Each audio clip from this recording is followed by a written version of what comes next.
Max, you got to get a podium that has a place for these guys to be able to set these things so that I can use my thing too. Yeah, your wife's constantly calling. Well, I think you learned something last night, boy, the topsy-turviness of this league. I mean, to have all those big games. I thought Robbie Hummel did a great job on TV talking about, there's going to be so many big games because of TV. Everybody wants the big games late in the season once football's done. And there are a lot of big games. And, those games last night, a couple things come. Big conference games, number one. Number two, injuries and illnesses and all those things going to play a factor with some teams. And with our big win Saturday, it was great because we came off a couple of, at least one disappointing performance, and got a good day off Sunday, and we've had a good couple of days of practice. Really proud of the effort on Saturday, getting back to who we are by defending, rebounding, and running. Points up. Our break was phenomenal. Jeremy did a great job of running our team in that respect. But our other three guys, Jackson, Cohen, and Carson, all did their job. I've been continued to be excited about the development of those freshmen. I thought the job Jordan did was phenomenal, and Cam came in and gave us some big minutes, and it looked more like Cam was like he was more in the beginning of the season, and Jordan has just gotten better each and every game. Unfortunately, now we play one of the hottest teams in the league, which we did when Illinois came in. They had a 12-game winning streak. These guys have won 8 out of 10. We all looked at Illinois and how many threes they took, and Wisconsin takes 30, 32 threes a game. So they're shooting it. They've got maybe the best backcourt duel in Boyd and Black. I don't even in the league, but I think one of the better ones in the country. Boyd is quick, gets a lot of things done, and Blackwell is, unfortunately, if I wasn't playing against him, I think he's one of my favorite players because he guards it. He's tough, he's strong, he can get to the rim, he can shoot threes, he can pass it. He is definitely one of the better players in our league. Winner is the big, strong guy who is playing better and better. He's been there. Like our kid Kohler, he's put in his time there, and Coop. But he's a good rebounder and a pretty good shooter. The kid that's been impressive lately has been the Rap kid, who I think's had 2 games where he's had 4 threes, including last night's. And he made 83 threes for Portland last year. Doesn't matter at what level you're playing, 83 threes is a lot. It's always challenging in this league playing on the road, and 2 teams go on the road last night and win big road games. Purdue played the best I've seen them. It just goes to prove that they're still every bit as good as everybody thought. And, of course, Wisconsin going there, and without Stojanovich, that was a problem for Illinois. He's a pretty good defender, and with those 2 guards, that made it hard. But going on the road is always difficult. Going to Wisconsin, since it's been kind of games that we've played big time over the years, it's one of the better places to play in the league. So questions, I'll answer them.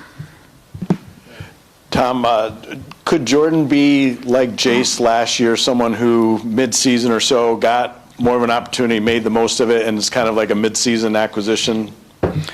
Yeah, he could be. I said he's a cross between that and maybe a Max Christie, that he defends better, he rebounds better than we thought he would. He's been a pleasant surprise. You say that, and somebody will say, well, you didn't think he'd be good when you recruited him. It's not that at all. I thought he'd be really good when we recruited him, but I thought it would take a little longer. I thought the things that he showed, I thought he could shoot it well. I thought he was a very solid player. He's been way tougher, way stronger, way more aggressive. His sense of urgency, both on defense and going to the boards, has been phenomenal, and now his shot is getting better and better and better, which he's always been a good shooter. So Yeah, I think, he was playing 17, 18 minutes a game. Now he's up into the mid-20s, and I think he's been something good, and especially with the, fact that Devine is out for the year, it even doubles it. So just watching those games last night, this is more of a philosophical question about basketball, but I think there was 69 threes in one game and 78 three attempts in another game. When you look at where the game has headed, probably maybe last year, what's the thought on that from an older, from a veteran coach? Yeah, that you can say older. Veteran, nice play on words. From an ancient coach, this is the way it works. I think Charles Barkley, I love Charles Barkley. I love his commentary. I love listening to him because, he says the big guys are going to come back, And he said that a couple years ago, and then Purdue had that run with their big guys. They're really good in there with their big guys now. Illinois got a different, they're really big, which probably hurt them a little bit defensively, but they're really big, and yet they shoot the threes, That's the next thing. But I think, these games that have been in the 30s with threes, what happened last night, I thought in the Purdue game, is both teams went a little smaller. And Wisconsin will do that, go smaller and put real shooters that have size and quickness. That makes it even more difficult. But to me, everything's a fad, everything becomes a fad. We just watched the Super Bowl where, this day and age, right, everything's passing, RPOs, this and that, and all of a sudden Kenneth Walker and the whole game was about defense and running the ball. I still think that it gets back to that in tournament time, and I've always believed since we won it that I try to prepare my team for tournament time. Would I like to have a little better shooting team? Sure. I think we would have if Devine would have kept coming on, but if in all honesty, if KG would have been playing him, because he's a forward that can really shoot it. And so, and I think we would have if last year at this time you didn't think the two guys leaving left. They're both pretty good shooters. So it's not like we're not trying to recruit that way, but it's also, I don't know if that's going to win down at the end. I don't know if you can shoot it well from 33s a game, 5 or 6 games in a row, or 3 games in a row in a Big Ten tournament or ACC tournament. I don't know. Time will tell. But Charles always said it's going to come back, and I think that's true. I think most fads, it does come back. And we'll see.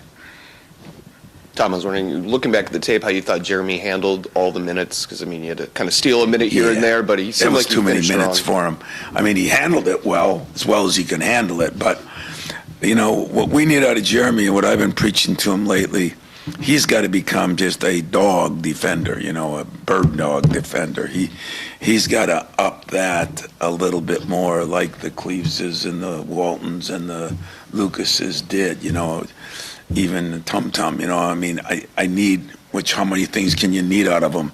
A lot. But that's the position he plays, and I think for him to take his game to the next level, that part is going to be important too. So when you play that many minutes, you can't push it. You can't do all those things. Now, it was an overtime game, but we talked about that. I really talked about it to my team. I had a big meeting with my 5 subs, and I've really been enjoying these 2 days of practice because I said they got to do more and we got to give them more of a chance.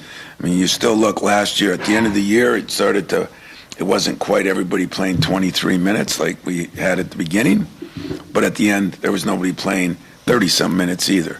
We still won with strengths and numbers, and we still won with not wearing people down. So we'll keep an eye on that, and he's going to play a lot of minutes, but he's not going to play 40 minutes a game or 38 minutes a game. Two questions for you. Curious, when I look at Wisconsin's roster, senior, and I wonder if the way they beat Michigan on the road, they just beat Illinois, if the older teams, if there's a correlation maybe that you see between that experience and being able to pull those? Yeah, I always think experience does matter some, but in that game, they had a couple guys at Michigan that made some threes in that second half, and that's going to happen sometimes. And yet, I could show you film on the Minnesota game, the other games where they're not making them, and all of a sudden they're 20 down. They've had a little bit of a problem like us. They haven't started out so well in a lot of games, and even last night they were down, but those threes got them back in it. But, as I said, Boyd is really good, but Blackwell is, to me, a special player in this league, and I think a guy that's going to play basketball a lot when he's done because of size, strength, smarts, and he just kind of controls the game in his own way. He's never out of control, and I think he put a lot of people last night in a position to score.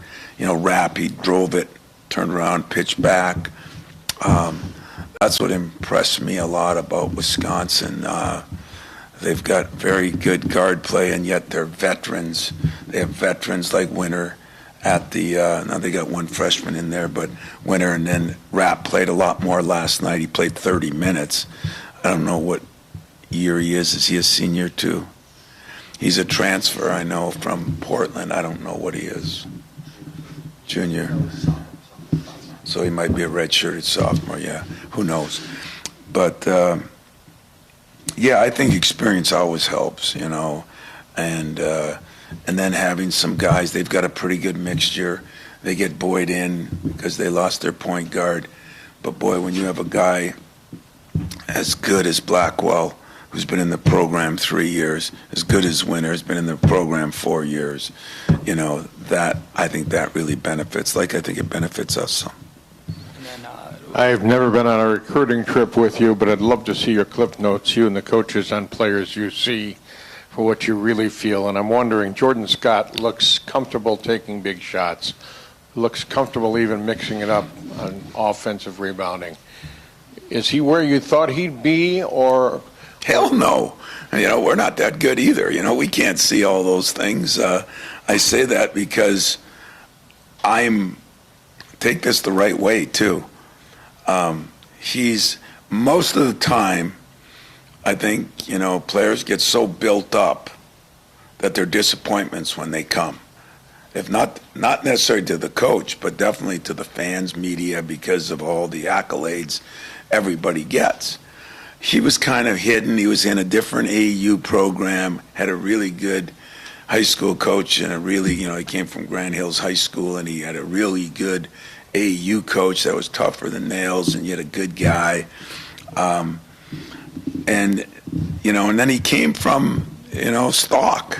His dad played at Miami of Florida. His mom played at Maryland. They were both good players. And so he has exceeded some of my expectations, especially in the areas that most freshmen struggle on. I've been lucky because Cam, if he was stayed healthy, Cam is tougher than nails. Andre Hudson-ish, tougher than nails, does his job. And he really came on in last couple games. He's getting better. And he was getting better early, but Jordan is a guy that, even starting. Some of the times I didn't start him because I didn't want him to get nervous when we're on a winning streak, and all of a sudden, I don't think anything bothers him. It's kind of nice. I get a lot more nervous than he gets. So he's just got this demeanor about him, which normally those kind of guys are laid back. But his aggressiveness and sense of urgency and is really kind of, he's going to be a fun kid to coach because he gets it. That last part is what I wanted to ask you about, is on the recruiting trail. How soon can you identify some of that? Because when we look at Scott and Ward, they're not overwhelmed, and not all freshmen come in like that. Is that something you can see when they're younger? Or? Yeah, sometimes you can, but I got to admit, sometimes, you aren't around them enough to know what they're. I mean, you can see toughness of a Cam Ward in a pickup game or in a regular game, but I don't know. Sometimes we perceive guys differently too. We stereotype guys differently too. If he's not built like Adonis, we say, well, he's not that tough. I laugh with Steve Smith a little bit because he was always pretty tough. He was just wiry strong. He never looked the part. And in all honesty, Jordan's aggressiveness and Cam's is, I think, unfreshman-like. Now they're not always the greatest at everything, but I use the word sense of urgency because I appreciate that. Some guys are laid back and some guys are more aggressive. I've been lucky that I got two guys that are pretty aggressive. One looks it and acts it, and one doesn't look it and acts it, and that's a good surprise. Tom, you mentioned the Fears' minutes, and obviously Denham has not been asked to play a great amount of minutes. If you were to run into like a foul trouble situation before Devine went down, we all knew what that could look like. I'm wondering, do you have sort of an emergency plan? Yeah, I do. And right now it is Denham, and I'll tell you why. His dad's been sicker than a dog for 2 days, not even here. And Denham's had his best 2 practices of the year. Now, part of that was after I came in, so I told his dad, stay home. I don't need him here. But it's just a different kind of point guard. I mean, he doesn't make many mistakes. He guards very well. Extended period of time, I don't know, if he got hurt. I mean, if your best player got hurt on any team, if Blackwell gets hurt, I promise you they're not as good. If he gets in foul trouble at the beginning of the game, I promise you, does anybody, did Illinois last night when Stevanovic went down, or Stojakovic. UP, man, Izzo, 4 letters, simple, basic, it's a lot easier. But I think when those things happen, this day and age, everybody's going to be in trouble. I mean, wait till by next year. If a quarterback goes down on any team, because now we've made it so it's illegal to have a backup quarterback, right? I mean, we're going to go back to before you guys were all born, the guy named Tom Matty who played for the Colts. He was the running back and the backup quarterback. That's what we're going to have now.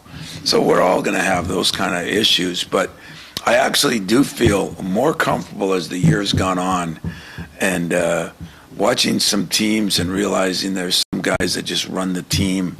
I mean, Jeremy is starting to do more and more things, I mean, talk about him scoring more, but he's doing that because he's shooting so well at the free throw line. But he's still, I mean, you get 15 assists, 17 assists in a game. That means you're making other people better, and that's what I appreciate the most. Is somebody else going to give us that? There might not be many people that ever played here that could give us what he's given in that. He's in the top 3-4 guys that ever played here. So, yeah, it's always a concern, but I don't live worrying about injuries. I do live worrying about foul problems a little bit. But we got to do a little better job getting him a little more time. Jeremy's still going to get a lot of time. Met with Jeremy about it too.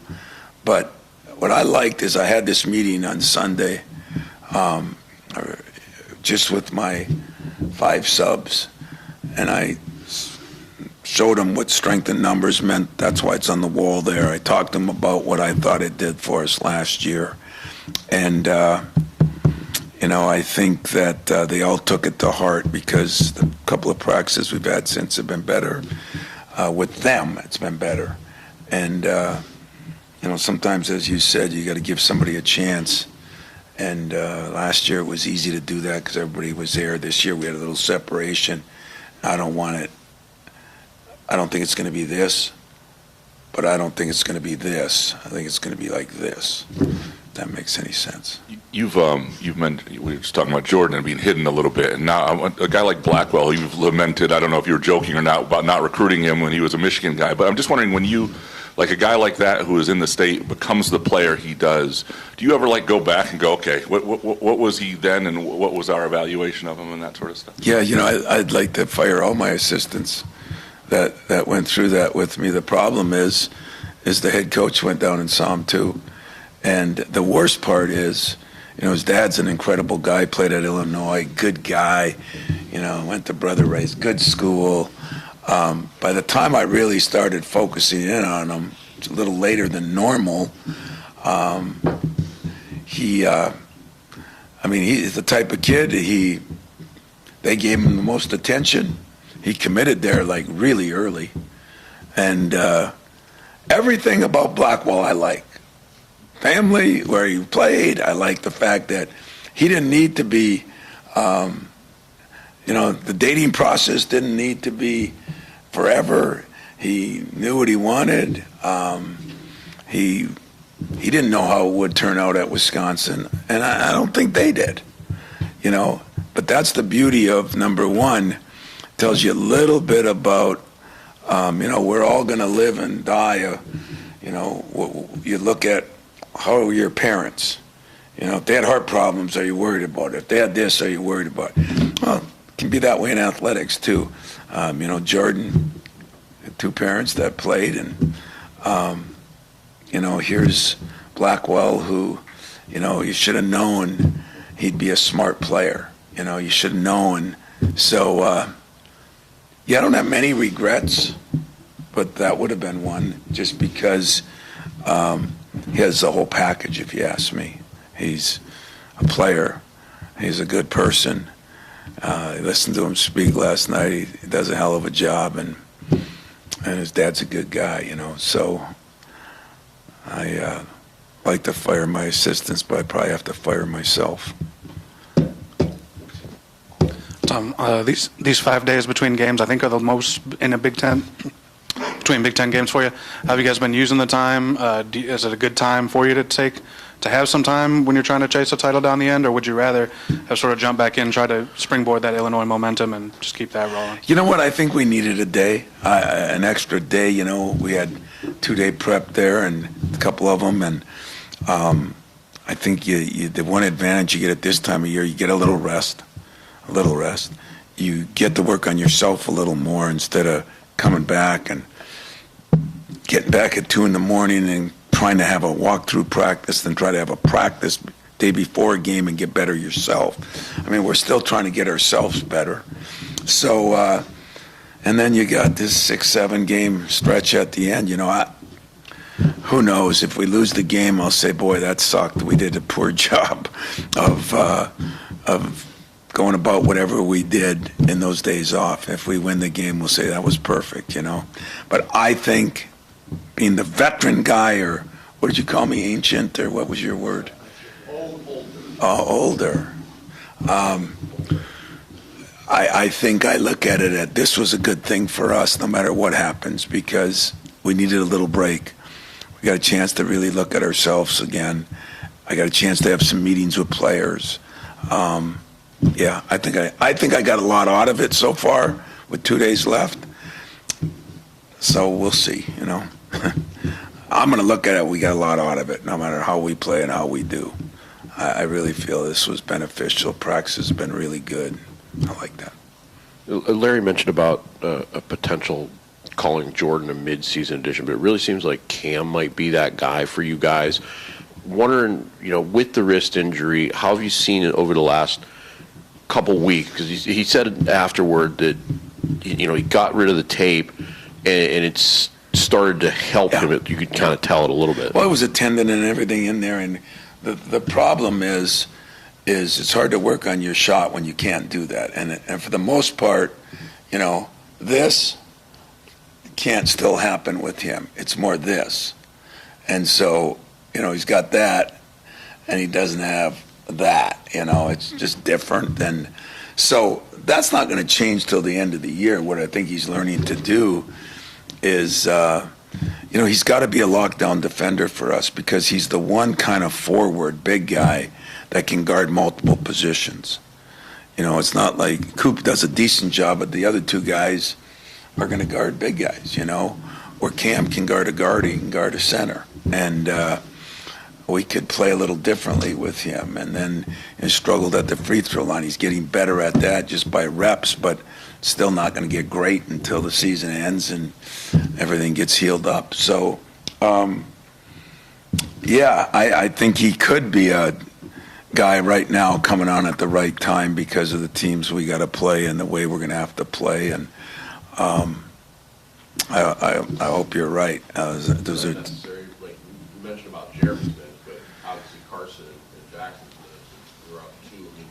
Yeah, well, there's no doubt. Like against Michigan, Carson, Coop got in foul trouble, and Jackson ended up playing, 37 minutes. That's just not. I did not put him in the right position there. So now that we got Cam, I think where he's feeling good too, and Jesse can still help us, just a little more limited. But Cam can help us in a lot of ways because a number of different people. It doesn't matter who they play. We can play him, and he can cover a bigger guy. He can cover a more athletic guy. Also wanted to ask you about Wisconsin's backcourt. Boyd and Blackwell get to the line a lot, both shoot about 6 free throws per game. Especially with how valuable Jeremy and Jordan have been lately, how do you balance? You said you wanted Jeremy to be a dog defender and Jordan to be an aggressive defender. How do you balance that and then also playing without fouling? Yeah, well, for the most part, we've played pretty aggressive defense. We've been pretty good defensively, and we haven't fouled a lot. We do it we get some help from our bigs as we did against Wagler, So that's part of the game planning that we have to do because of the situation we have. And I think my staff have done a good job. I think the players have done a good job. I just know that, I'll give you an example, like on ball screens, I think Jeremy's capable of not getting any help and getting through those. And he's growing in that area. The lateral movement, because of the injury he had, it took a while to come back through too. And but I think his whole game is getting better, and keeps working on his shooting. He's shooting it better in practice. Cohen's shooting it great in practice. So I think some of it is mental in their heads, and we got to get through that too. But defending without fouling is critical. We're getting to the line okay 20 times a game. I don't have my stats in front of me. Aren't they about the same? They're just taking more threes than us, I think. Get more, right. Their bigs don't because they're always out shooting threes. And, so we have to stop that penetration with more than just our guards. How's that? Hey, Tom. A phrase you used to use is players sometimes have a little more hip to their hop if they played well and feeling good. Have you noticed that with Kerr Tang at all since he made that shot? How's he come off of that? Kerr is one of your favorite players, one of your more frustrating players because he can really shoot it. And he hasn't shot quite as good this year. I don't mean just in games. I mean even in practice. And I think there's some people handle pressure different than other people. Some people, like if you came to a practice last year when he was out on the scout team, he drove me crazy because he never missed a shot. And so, hasn't been quite the same, but he's still young. He's almost a freshman because of the little he played last year. And I think he is progressing. The biggest problem is being athletic enough to be guarding some of the guards he has to guard, but I think he's making progress in that. And you're right. If you're thinking about what you're doing, then you don't react the same way, and I think he's getting a bit more comfortable in everything, and hopefully because when he hits a couple of threes, it makes a difference. Every shot he takes looks like it's going in. He's got a beautiful shot. And when they all start going in at a higher rate, we're going to be a better team. And I still think for sure that can happen this year. big part of your transition game is having those wings be able to catch it and shoot in a hurry. And he's a guy that he's got a He quick can. Trigger with that. He can. He can How do important that. is that for that to come around? Yeah, Whether- and I'd say that's the one part of our game that hasn't been as good. Jordan hit a couple that way, and Cohen's more getting to the rim, and if we had somebody on that other side, that would really help. And so, or subs coming in. So, I still think Trey and Kerr are important to us, as I think Cam and Jesse are, and I think Denham is. That's why I had the meeting with the five of them. I think they're going to be a big part in how we play down the stretch. Can't let you go without another mom question. I got this sent to me of the wall art at your mom's home that Stephen posted, of your mom dribbling and shooting. Have you seen that? Yeah. Was that the one with the big poster? Yeah, the big poster. Yeah, that was a conversation piece. When most of the people around you are 85, 95, and 100 years old, and she's in a great place, but that's a conversation piece. They don't care who her son is; they care who she is, and the stance, the dunking, the dribbling, the shooting. Awesome, isn't it? Awesome. What's really awesome is now there's coaches around the country that have always done the same thing, said their kid couldn't guard this or their mom couldn't do this, but instead of them using their mom, I've heard 2 or 3 coaches say, well, Tom Izzo's mom. So my mom owes me a lot, man. She's famous because she owes Kerr a lot, and Kerr's been great about it. So it's one of the things that you can have a little fun with in this job. And it's not insulting, you know why? Because you all been at practice.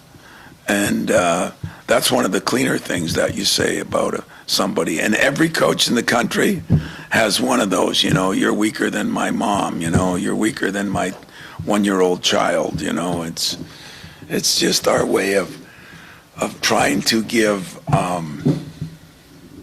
motivation to somebody, and it happens a lot of different ways. It's a hell of a poster. Yeah, it's a big one. It's 24 by 36. Got all of her, famous moves on it. It's good. What's that? I gotta keep her humble. That's right. I call her and say, Mom, Kerr's shooting it better now. Maybe you couldn't guard him today. So I talk to her every day about it. I'll keep her humble. I'm usually pretty good at keeping people humble, although it's a little harder when it's your mother. All right, guys. Anything else? Thanks.